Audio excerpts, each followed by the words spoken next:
안녕하십니까. 신의균의 군사TV 알기 쉬운 무기 백과입니다. 자, 오늘도 아주 유명한 무기 알기 쉽게 설명해 드리겠는데요. 오늘 진짜 멋진 무기입니다. 자, 우크라이나 공여, 우크라이나에 지금 전투기 준다라는 설 쫙 나오고 있죠. 그 우크라이나에 주는 전투기 1순위가 바로 네덜란드 공군의 F-16AB 블락 20 MLU 전투기라는 건데, 이 MLU는 뭐냐면은 미드 라이프 업그레이드. 그래서 중기 업그레이드를 했다라는 그 전투기인데요. F-16AB니까 당연히 초창기 모델이죠. 그리고 블락 20이니까 우리 한국이 피스브릿지 사업으로 도입했던 블락 30, 그리고 나중에 우리가 KF-16 생산했죠. 그게 블락 50 버전인데, 이건 그보다 훨씬 더 이전의 전투기예요. 그럼 뭐 별거 아닌가? 이렇게 생각할 수 있는데, 이거 어떤 건지 한번 보겠습니다. 대단한 놈입니다. 자, 전쟁 발발 직후부터 1년간 계속된 우크라이나의 눈물 나는 전투기 획득 노력입니다. 제발 이거 좀 바꿔줘요 하는데, 우크라이나군은 수호 27, 미그 29 같은 전투기 두 종류를 운용하고 있고, 그리고 공격기로 수호 25, 수호 24 이런 공격기 두 종류를 운용하고 있어요. 그런데 성능 다 안 좋죠. 그래서 정말 러시아군의 수호이 35, 수호이 30 이런 것들하고 맞짱 뜰 수 있고, 그리고 뭐 지금은 제공권도 가지고 있지만 더 나아가서 더 적극적인 또 더 확실한 강력한 폭격을 할 수 있는 이런 전투기가 너무나 아쉽죠. 그래서 계속 전투기 좀 주세요 라고 하는데 아직까지 안 주고 있습니다. 자, 왜 안 주냐? 일반 지상무기, 그러니까 뭐 장갑차, 전차, 하이마스, 자주포 이런 것들은 그렇게 그냥 쑥쑥쑥 주면서 왜 전투기는 안 주냐? 일단 이 푸틴 러시아 대통령이 지상무기까지는 참겠는데 전투기 넘어가면 이거 세계대전 각오해라. 나 못 참는다. 왜냐? 이 서방제 전투기, 특히 F-16 이상급의 전투기를 이길 수 있는 능력이 없죠. 러시아군이. 또 러시아군의 방공무기가 뭐 이번 이 전쟁 내내 보았듯이 그들이 말했던 그 성능 제대로 구현 안 되고 정말 뭐 까보로의 전형을 보여주고 있죠. 그러니까 이 서방제 전투기가 들어오면 초토화돼 버리는 겁니다. 그리고 또 혹시나 이제 미국이나 이 나토 입장에서는 이 우크라이나에게 전투기를 주면 이 전투기의 행동 반경은 1000km 가량 되는데, 이 국경에서부터 모스크바까지 뭐 한 1000km 만약에 간다면 모스크바를 폭격할 수 있는 능력을 가지게 되는 거예요. 우크라이나가. 혹시나 모스크바 폭격하면 진짜 세계대전인데. 그래서 우크라이나가 그런 돌발적인 행동, 러시아의 본토를 타격할 수 있는 능력을 제한하기 위해서 전투기를 주지 않았던 겁니다. 그런데 2월 17일부터 2월 19일까지 열린 뮌헨 안보회의 직후에 완전히 급반전된 분위기입니다. 미국이 우크라이나에 F-16 공여하는 그 논의를 본격화하고 있어요. 이 행사에 참석했던 린지 그레이엄 미 상원 법사위원장 같은 경우에 내가 여기에서 미국으로 돌아가는 순간 그때부터 우리 미국은 우크라이나에 F-16 주는 것을 논의가 아주 이제 조건이 시작될 것이다. 즉 내가 그렇게 F-16을 줄 수 있도록 하겠다. 돌아가서 노력하겠다. 그 말인 것이죠. 자, 그리고 지금 현재 이 전쟁은 뭐 우크라이나군이 하고 있지만 그 우크라이나군을 뒤에서 아주 적극적으로 도와주고 있는 데가 바로 나토죠. 그 나토의 총사령관이 바로 미 유럽군 사령관이고 겸직으로 나토 사령관을 하고 있는데, 그 사람이 바로 이 사람입니다. 크리스토퍼 카볼리 장군인데, 이 사람이 미 상원 군사위원회 비공개 브리핑에서 이렇게 이야기합니다. 우크라이나군에 F-16 전투기와 장거리 미사일, 그러니까 에테킴스죠. 그리고 고성능 드론이 있다면 뭐 이건 또 뭐 리퍼 뭐 이런 것들이 되겠죠. 러시아군을 격퇴하는데 큰 도움이 될 것입니다. 의회가 나서서 이들 무기 지원이 성사되도록 도와주십시오. 그랬더니 의회 민주당, 공화당 할 것 없이 초당파 의원들, 그리고 상원, 하원 할 것 없이 전 의원들이 들고 일어나서 빨리 우크라이나의 F-16 또 그에 상응하는 전투기 줘라. 그래서 지금 이제 평가되는 게 F-16하고 A-10인데 줘라. 라고 지금 목소리들이 마구마구 들끓고 있습니다. 그래서 곧 뭔가 가시적인 성과가 나오겠죠. 자, 그런데 미국이 F-16 주겠다라고 하지도 않았는데 이미 진행 중인 네덜란드와 우크라이나의 전투기 공유 협상이에요. 근데 왜 이게 네덜란드가 우크라이나의 전투기를 주냐? 냉전 시대 때 나토는 이 나토의 통합 방공 전투기를 사업을 했어요. 1970년대. 그래서 나토 전체가 유럽에 있는 이 나토 전체가 비교적 적당한 합리적인 가격으로 아주 우수한 전투기를 다 같이 가져보자 해가지고 사업을 해서 제네럴 다이나믹스의 F-16 그리고 다소의 미라지 2000이 경합을 해서 제네럴 다이나믹스의 F-16이 이겼어요. 그래서 뭐 네덜란드, 덴마크 뭐 이런 나라들부터 시작해서 뭐 거의 모든 이 나토 국가가 F-16을 대량 도입을 했습니다. 그래서 1977년도부터 이 F-16이 깔리기 시작했는데 이 네덜란드는 79년도부터 들어오기 시작했어요. 완전히 초창기형이죠. 그래서 들어왔으면 그러면 이거 성능 별로 안 좋은 건데 라고 생각할 수 있잖아요. 그래서 젤렌스키 입장에서는 아니 우리가 뭐 F-35 이런 거 달라는 것도 아니고 저렇게 완전히 퇴물 지금 퇴役한다고 하는데 저거 달라는데 왜 그걸 안 줘? 라고 하는데 이게 이유가 있어요. 성능이 아주 좋습니다. 자, 이름만 F-16AB 블락 20입니다. 실제 성능은 F-16CD 블락 50 이상입니다. 이 MLU 미드라이프 업그레이드의 비밀은 뭐냐? 일단 1990년대에 수명 연장 그리고 성능 개량 사업을 했어요. 쭉 성능 개량합니다. 그리고 2000년대가 딱 들어왔어요.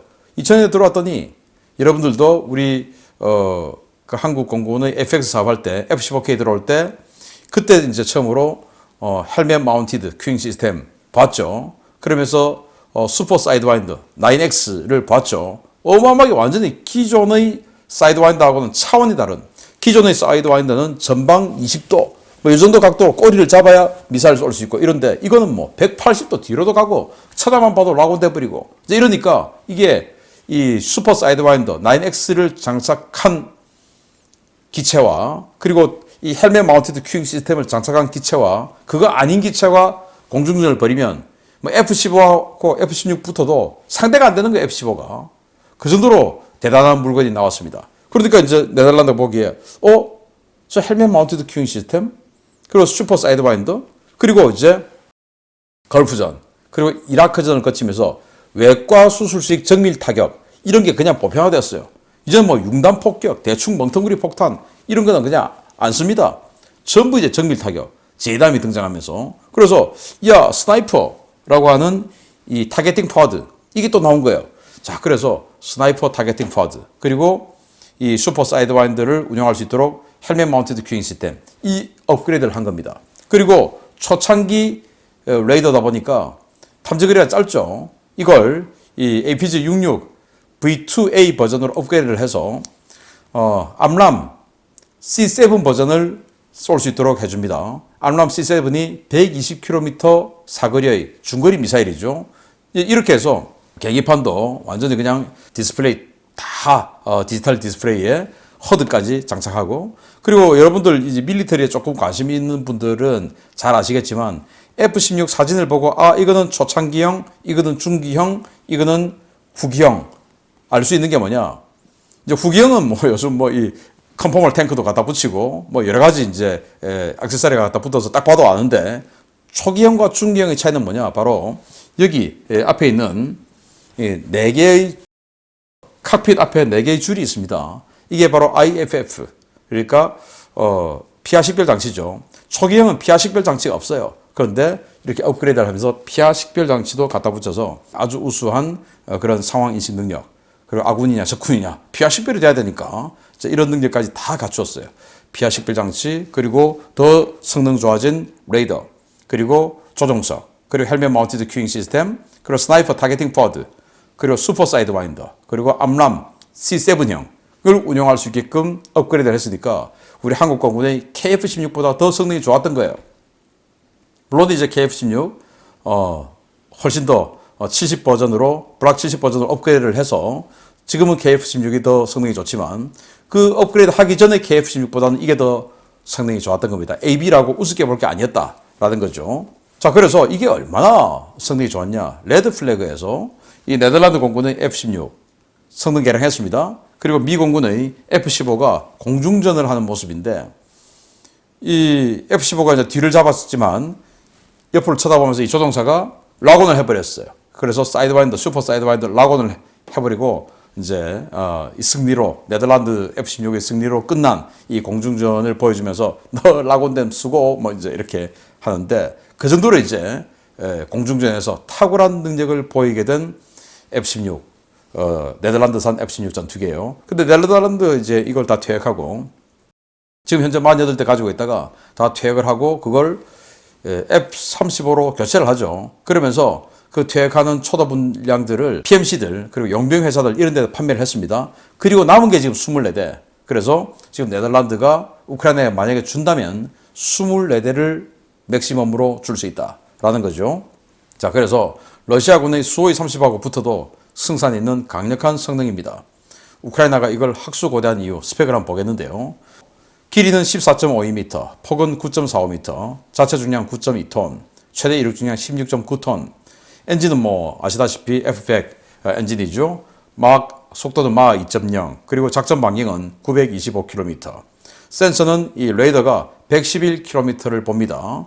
그리고 스나이퍼 타겟팅 파워들을 장착을 했고요. 그래서 27km 이상에서 아주 정밀한 폭격을 할 수가 있습니다. 무장은 암람, 그리고 슈퍼 사이드와인더 9X, 그리고 제담, 그리고 레이저 유도 폭탄인 페이브웨이 등을 장착을 할 수 있는데 이 사진은 아프가니스탄에서 작전하는 네덜란드 F-16인데요.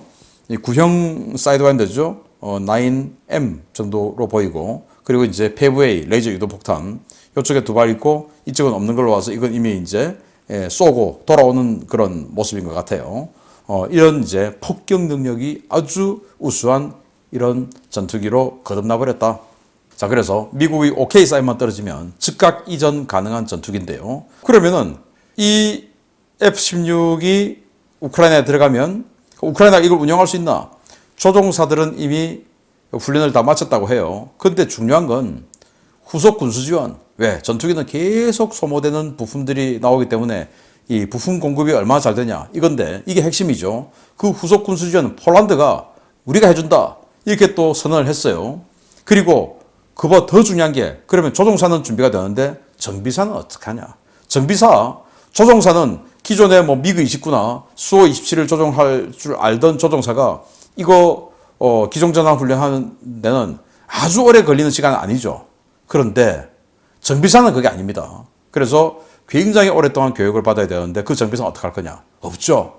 그래서 제가 생각할 때 PMC, 그래서 이 사설 용병 회사들 중에서 억울해서 가상적기 부대를 운영하는 그런 회사들이 많죠. 탑 에이스라든지 이런 회사들, 여러 회사들이 있어요. 아마 그 회사들의 정비사들을 아주 비싼 가격에 채용을 해서 우크라이나에서 정비를 해주는 뭐 생명수당이 잔뜩 붙어 있어야 되겠죠.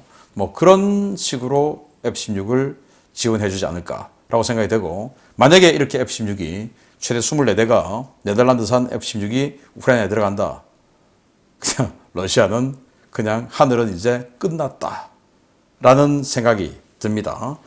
1979년부터 80년대 초반까지 도입을 했지만 지속적인 개량을 통해서 엄청난 능력을 가지게 된 네덜란드의 F-16 지금 이제 퇴역을 앞두고 네덜란드는 우크라이나 주겠다. 이제 미국만 그래 줘라 라고 하면 되는데 바이든 대통령 이상한 생각하지 말고 빨리 주기 바랍니다. 마치겠습니다. 감사합니다.